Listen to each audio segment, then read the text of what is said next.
You know, usually when we talk about how the world works, we rely on the comfort of basic physics, right? Absolutely, cause and effect. Exactly. It's observable. Like you drop an apple, it falls to the ground, you look into a mirror, and it just reflects your exact physical state back at you, totally without bias. Right. It's objective, clean. It's clean, it's fixed, and I mean, we base our entire lives around that predictability.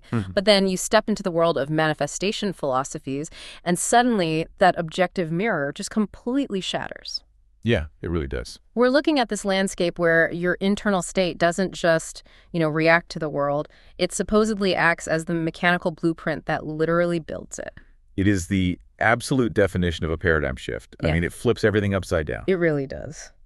So welcome, everyone, to today's deep dive. We are jumping into a transcript from 2023 from the YouTube channel AH11.11, which features the teachings of Abraham Hicks. And our mission today is really to bypass the typical, sometimes pretty superficial cliches of, like, positive thinking. Right, the whole just smile and it'll be fine thing. Exactly. We want to deconstruct the actual proposed mechanics of manifestation here. Because to understand the internal logic of this text, we first have to understand what it calls source energy. And it's not like a guy on a cloud, right? No, not at all. It's not framed as a deity sitting up there passing judgment. In this framework, it's described as a literal flowing current of creation, almost like electricity. Electricity that you're just constantly molding with your thoughts. Okay. Okay, let's unpack this. Because the text sets the stage with a massive claim right out of the gate. Oh, yeah. It doesn't hold back. It really doesn't. It refers to you, the listener, as a leading-edge creator.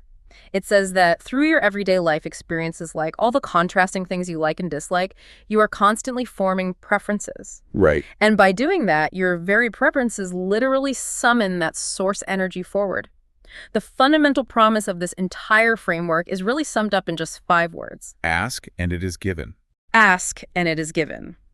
The text claims that every small preference, every loud cry, every single wish is answered. Like, it actually says that the universe moves circumstances and events in heaven and earth to accommodate you. The scope of that statement is staggering, honestly. It's huge. The core idea is that there is no request too small and no desire too large, that the universe, or all that is, as the text calls it, does not immediately begin organizing to fulfill. Wait, immediately. Immediately.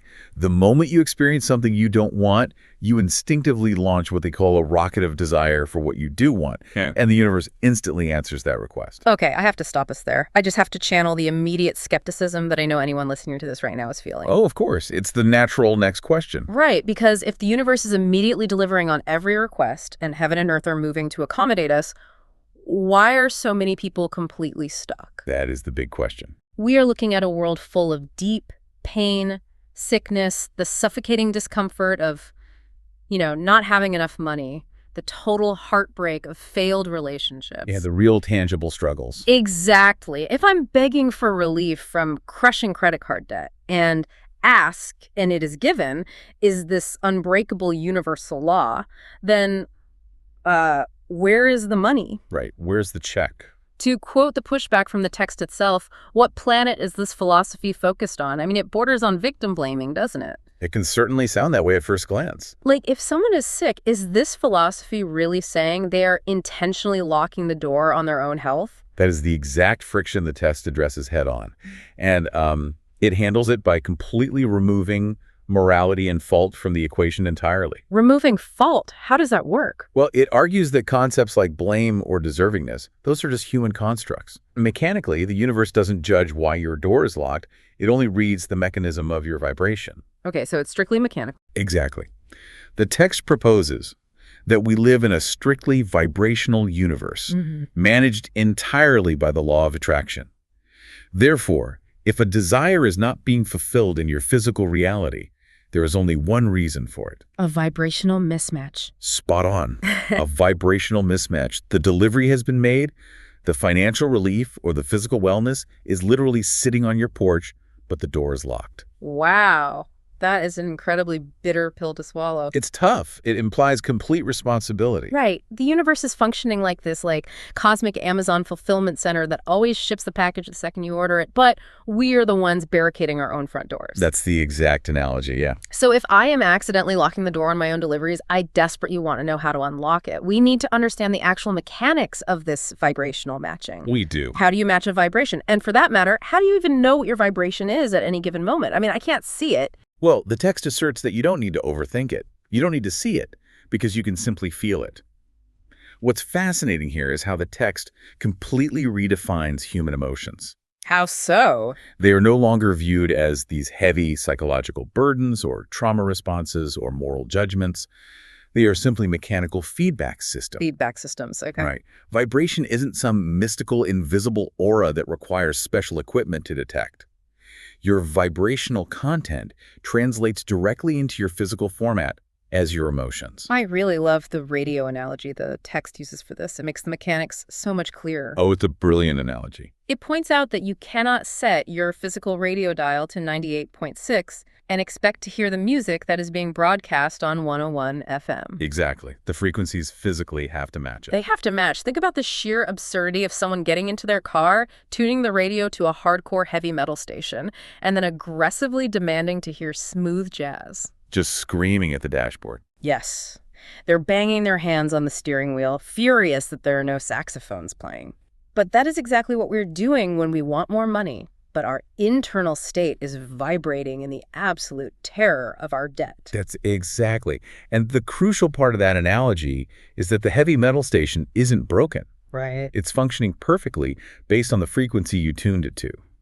You cannot offer one vibration, like the trauma of an illness, and be the receiver of another vibration like physical wellness. It just defies the mechanical laws of this proposed universe. Exactly. So to read our emotional dashboard, we literally just look at how we feel. When your dial is tuned to what you actually asked for, you feel positive emotions. Like joy or appreciation. Joy, passion, or what the text delightfully calls eager romping through life. I love that phrase, eager romping. It points to little kids, noting that they still remember how to naturally romp through their day without constantly worrying about the future. So eager romping is the smooth jazz station. And negative emotions, fear, anger, frustration, blame, guilt, those are simply the heavy metal station. That's the heavy metal, yeah. But wait, we are so deeply conditioned to judge our negative emotions. Like, we think we need to analyze them, unpack them, figure out what childhood event caused them. Oh, totally. We spend years in therapy doing just that. Right. So if I'm feeling angry or fearful, the text is saying that it doesn't mean I am fundamentally broken or doing something inappropriate. It strips away all of that psychological weight. In this framework, negative emotion doesn't mean you are a failure. It just means not right now, regarding the manifestation of your desire. Just not right now. Yeah. It is merely a dashboard indicator light. Think of it like this. If the low fuel light comes on in your car, you don't break down crying, call a therapist, and agonize over why you are a terrible driver who has failed at life. Right. You don't take it personally. Exactly. You simply acknowledge the mechanical feedback and say, I need to adjust my course and go to a gas station. Negative emotion is just the universe's low fuel light telling you that your current thought is out of alignment. That takes an immense amount of pressure off of feeling bad. It really does. It's not a character flaw, it's just a temporary tuning error. But, okay, if it's that simple, if emotions are just passing indicators of our dial setting, why do we constantly find ourselves permanently tuned to the wrong station? That's the trap, isn't it? It is. If I know I want financial freedom, why is my dial superglued to the poverty station for years at a time? Well, this brings us to a much deeper layer of the text. The shift from temporary passing emotions to long-term dominant vibrations. Okay, dominant vibrations. What are those? This is where the philosophy challenges deeply entrenched psychological concepts. Right. Specifically, the rigid idea of core beliefs. Oh, like the things we think define us. Right. We are taught that our core beliefs are the immovable pillars of our identity, forged by trauma, upbringing, and objective reality. But the text dismantles that completely. Completely. Yes. It argues that what we call beliefs are nothing more than dominant vibrations. They are simply thoughts that we have practiced activating on a regular basis until they carry massive momentum. Here's where it gets really interesting. Because the text implies we are essentially victims of our own mental habits. Very much so. It's like walking through a dense, overgrown forest. The first time you push through the brush, it's painful and slow.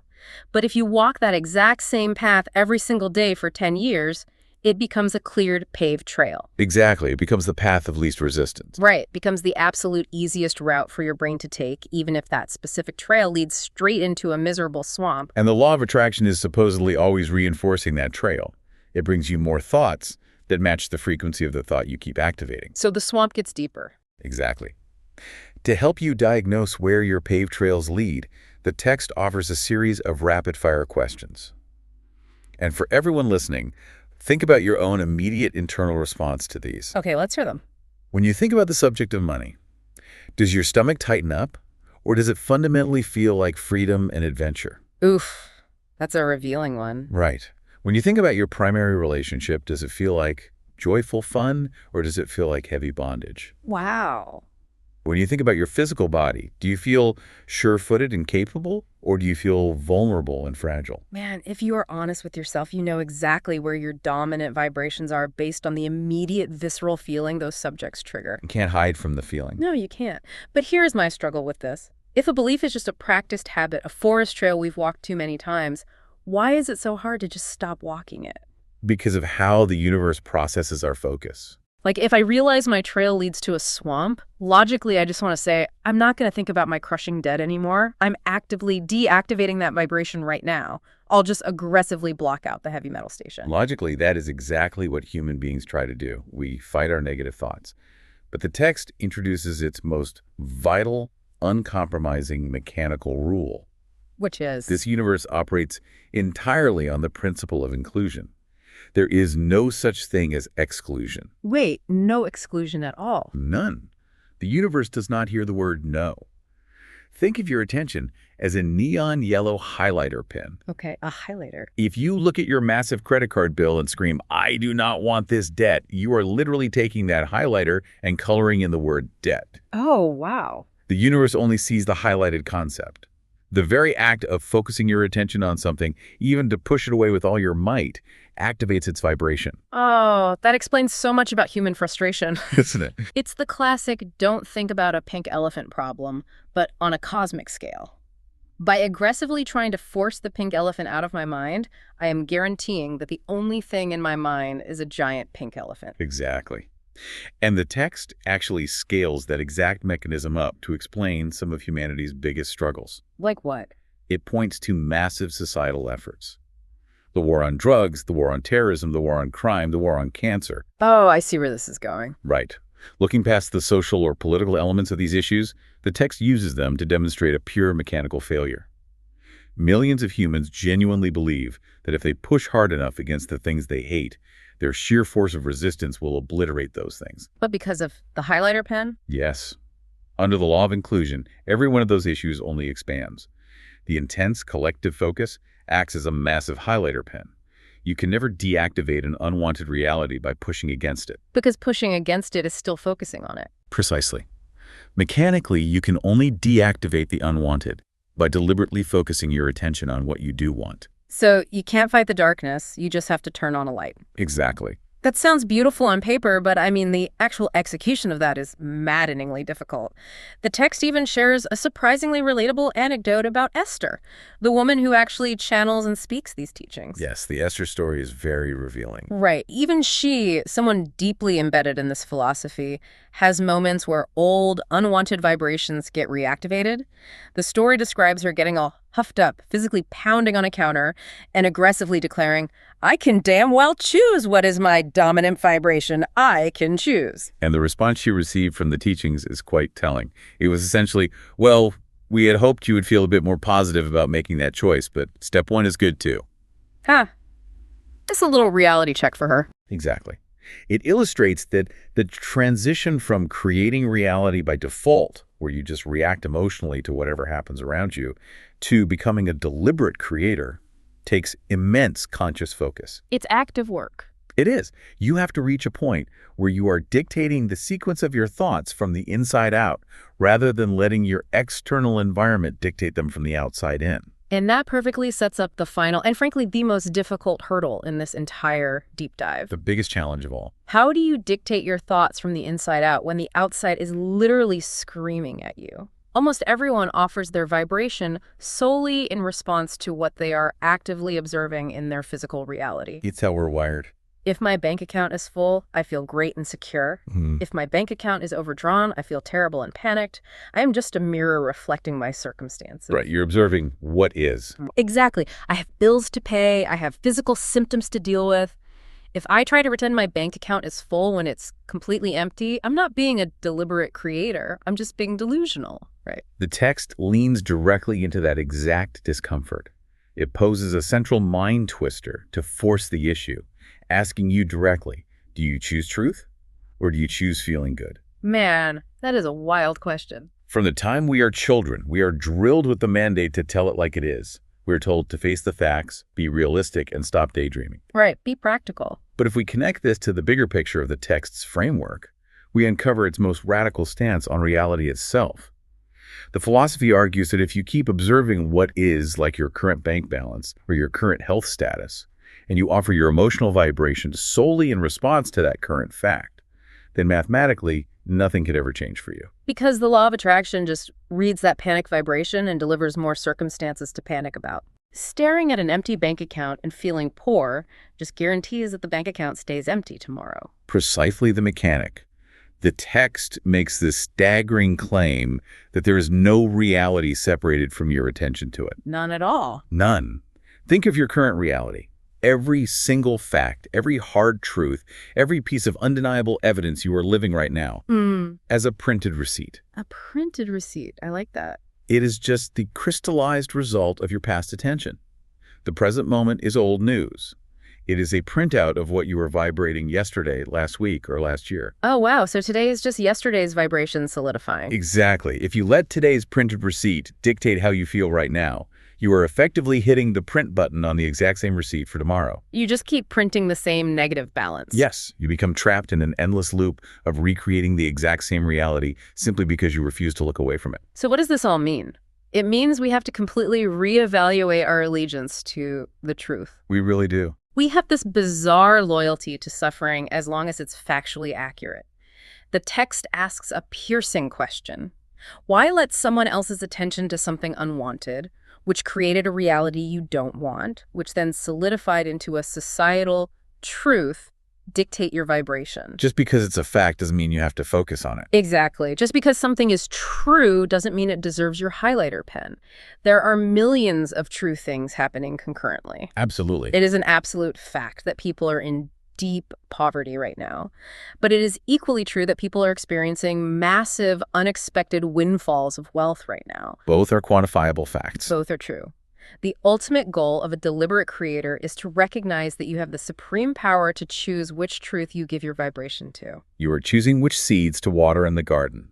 You don't have to endlessly water the weeds just because they are factually growing in the dirt. Let the weeds die. Right. You can acknowledge they exist, but you intentionally direct your water, your focus, and your attention exclusively onto the flowers you want to cultivate. What an absolute journey this has been. Let's recap the mechanics we've explored for you today. Yes, let's pull it all together. We started by shattering the objective mirror, stepping into a universe where ask and it is given means every preference is mechanically answered, provided you aren't barricading your own door. Right, unlocking that door.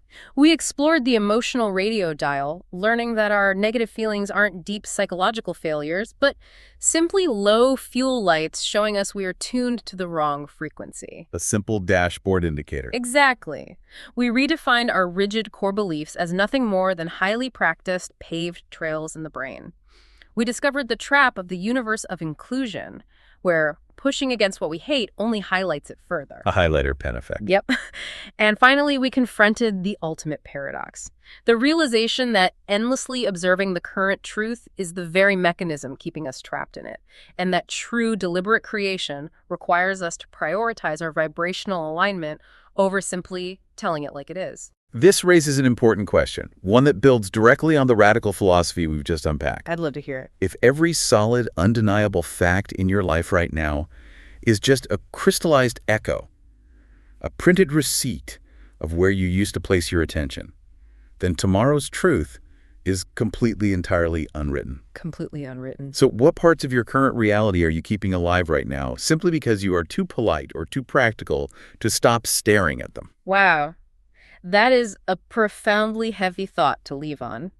If the mirror only reflects what you feel, maybe it's time we stop letting the reflection dictate the feeling. I think that's the ultimate takeaway here. I agree. Well, thank you for joining us on this deep dive. We hope it gave you some fascinating mechanics to chew on and a new way to look at your own dashboard. Until next time, go out there and start tuning your dial deliberately.